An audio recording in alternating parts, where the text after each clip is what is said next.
इंडी आघाडी OBC आरक्षणाचं बली देऊन मुस्लिमांचं तुष्टीकरण करत आहे असं माननीय पंतप्रधान नरेंद्र मोदी वारंवार सांगत आले आहेत। आणि आज पश्चिम बंगालचं ओबीसी आरक्षण रद्द झाल्यामुळे हे अधोरेखित झालंय। माननीय कलकत्ता उच्च न्यायालयाच्या ध्यानात जेव्हा ओबीसी आरक्षणाचा गोंधळ लक्षात आलं तेव्हा माननीय उच्च न्यायालयाने त्याला फुल्ली मारली। अहो, मुस्लिम मतांसाठी ओबीसी लेकरांचं भविष्य बली देत आहेत हे इंडी आघाडीचे लोक। आणि ममता बॅनर्जीच्या खुर्चीला खुर्ची लावून बसणारे हे पवार आणि ठाकरे काही वेगळे नाही।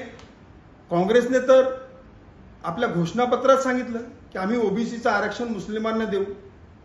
इंडी आघाडीचं एकच धोरण, हिंदू हटाओ मुस्लिम को फुसलाओ। हिंदू हृदय सम्राट बाळासाहेब ठाकरेंचे पुत्र हिंदू विरोधी षडयंत्रात सामील आहेत ह्याचं आम्हाला फार दुःख वाटतं। पण उद्धवजी, एक मात्र लक्षात ठेवा, हिंदूंना दफन करण्याच्या तुमच्या पूर्ण षडयंत्राला आम्ही हाणून पाडू एवढं नक्कीच समजून घ्या।